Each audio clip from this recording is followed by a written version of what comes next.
სტრატეგიული პარტნიორობა ურთიერთპატივისცემით და ორმხრივი სარგებლით. საქართველოს მთავრობის მეთაური ჩინეთთან კავშირის ეფექტს აფასებს და ურთიერთობის ახალ ყოვლის მომცველ ეტაპს განმარტავს. პრემიერისთვის ეს ურთიერთობა ღირსეული და თანასწორუფლებიანი პარტნიორობის ნიმუშია, რასაც თბილისი ვაშინგტონისგანაც ისურვებდა. სოფო ბერიძია პირდაპირ ეთერში. ჩინეთსა და საქართველოს შორის სტრატეგიული პარტნიორობის 3 წელი ზუსტად და გასაგებად ამბობს, რაც ნიშნავს ქვეყნებს შორის რეალური სტრატეგიული პარტნიორობა. 2023 წლის ბოლოს საქართველოს და ჩინეთს შორის პირველად გაიცვალა საერთაშორისო სატვირთო გადაზიდვების ნებართვები, რამაც ხელი შეუწყო ორ ქვეყანას შორის საავტომობილო მიმოსვლის განვითარებას. 2024 წელს საქართველოს და ჩინეთის მთავრობებს შორის ხელი მოეწერა მემორანდუმს ჩინეთ-ევროპის სარკინიგზო ექსპრესისთვის ტრანსკასპიური საერთაშორისო სატრანსპორტო მარშრუტის განვითარების შესახებ. ამ და სხვა ნაბიჯების შედეგად კი 2025 წელს ჩინეთიდან და ჩინეთში შუა დერეფნით გადაზიდული კონტეინერების რაოდენობამ ისტორიულ მაქსიმუმს მიაღწია.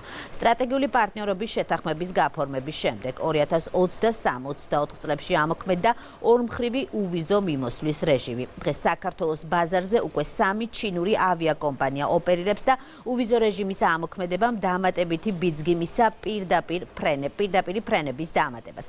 2024 წელს საქართველოში ჩინელი ვიზიტორების რაოდენობა 83%-ით, 2025 წელს 44%-ით, ხოლო მიმდინარე წლის პირველ კვარტალში უკვე 49%-ით გაიზარდა. წინ ყოვლის მომცველი სტრატეგიული პარტნიორობის გზა. სრულიად თვალნათელია, რომ ეს არ არის სტრატეგიული პარტნიორობა ქაღალდზე, არამედ ის აისახება სრულიად კონკრეტულ სარგებლოში ორივე ქვეყნისთვის. ჩინეთსა და საქართველოს შორის დღეს არსებული სტრატეგიული პარტნიორობა სამაგალითო თანამშრომლობის ნიმუშია, რომელიც ოფიციალური სტატისტიკით ორ ქვეყანას შორის გაფორმებული საერთაშორისო შეთანხმებებითა და სამომავლო პროექტებით დასტურდება. თბილისი და პეკინი ყოვლის მომცველი სტრატეგიული პარტნიორობის ხელშეკრულებით ურთიერთობების გაღრმავების ახალ ეტაპზე გადადიან. პრემიერი დარწმუნებულია, რომ ახალი შეთანხმება ორივე ქვეყანას დამატებით სარგებელს მოუტანს. ირაკლი კობახიძე ამბობს, რომ სარგებელი იქნება პოლიტიკური და ეკონომიკურიც. სწორედ ასეთი უნდა იყოს სამაგალითო სტრატეგიული პარტნიორობა ორ ქვეყანას შორის, რომელიც ურთიერთპატივისცემას, სამართლიანობასა და ღირსებას ეფუძნება. მიუხედავად იმისა, რომ ჩინეთის სახალხო რესპუბლიკა არის უდიდესი მასშტაბის სუპერსახელმწიფო, ჩინეთის ხელისუფლებამ ჩვენთან თანამშრომლობა განავითარა უმუქდეს დროში და მაქსიმალური ეფექტიანობით. საქართველო განსაკუთრებულ მნიშვნელობას ანიჭებს თანამშრომლობის შემდგომ გაღრმავებას ჩინეთის სახალხო რესპუბლიკასთან, რომელიც გასული 50 წლის გამოცდილების გათვალისწინებით არის ერთადერთი მშვიდობიანი სუპერსახელმწიფო. აქვე ვისარგებლებს შემთხვევით ჩინეთის ხელისუფლებას მალობას გადაუხდის საქართველოს სუვერენიტეტისა და ტერიტორიული მთლიანობის ურყევი მხარდაჭერისთვის. 20 ტრილიონიანი ეკონომიკის მქონე ქვეყანა საქართველოს მიმართ თანასწორ დამოკიდებულებას ავლენს. ამ მიდგომის გამო თბილისი პეკინის მადლიერია. მთავრობის მეთაურს იმედი აქვს, რომ საქართველოს და ჩინეთს შორის დღეს არსებული ურთიერთობა შეერთებული შტატებისთვის მაგალითი იქნება და ქვეყნები რეალური სტრატეგიული პარტნიორობის ნიშნულს დაუბრუნდებიან. თანაც მაშინ, როცა პეკინთან ურთიერთობების გაღრმავება ვაშინგტონის პრიორიტეტებს შორის არის. ამერიკის შეერთებული შტატები, მისი ადმინისტრაცია, სახელმწიფო დეპარტამენტი მაქსიმუმს აკეთებს ამერიკულ-ჩინური ურთიერთობების გაღრმავებისთვის.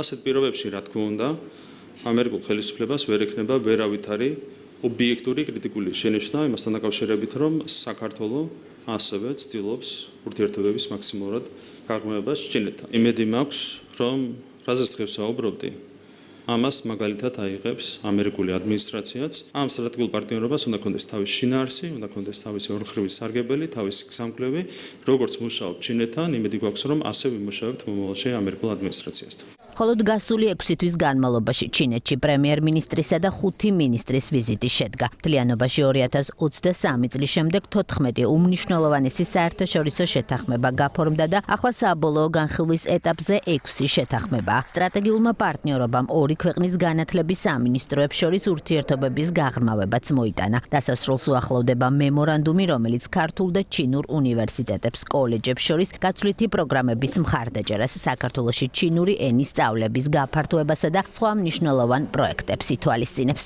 ჩვენ ვართ ორიენტირებული, რომ ინტენსიურად გქონდეს საერთაშორისო ახალგაზრდული ბანაკები, უმაღლესი სასწავლებლების თანამშრომლობის ხელშეწყობით მოხდეს ერთობლივი პროგრამების განხორციელება და ორმაგი დიპლომების გაცემა. სარკინიგზო მიმართულებით პროფესიული სასწავლებლები უკვე თანამშრომლობენ ჩინეთისა და საქართველოსი და თბილისში კეთდება ჰაბი, რომელიც მთელ ამიერკავკასიის მიმართულებას მოემსახურება. საქართველოსა და ჩინეთს შორის სტრატეგიული პარტნიორობა 3 წლის წინ გაფორმდა. მას შემდეგ ყოველწლიურად იზრდება ქვეყნებს შორის სავაჭრო ურთიერთობები. უფრო ზუსტად 2024 წელს საქართველოსა და ჩინეთს შორის სავაჭრო ბრუნვა 17%-ით, 2025 წელს 21%-ით, ხოლო 2026 წლის იანვარ-აპრილში 45%-ით გაიზარდა. მდინარე წელს უნდა აღინიშნოს, რომ სავაჭრო ბრუნვის მიხედვით ჩინეთი იკავებს მესამე ადგილს საქართველოს უმსხვილეს სავაჭრო პარტნიორებს შორის და ასევე უნდა აღინიშნოს, რომ შესაბამისი წარმოების ექსპორტის ბაზრის მიხედვით 2024-25 წლებში ჩინეთი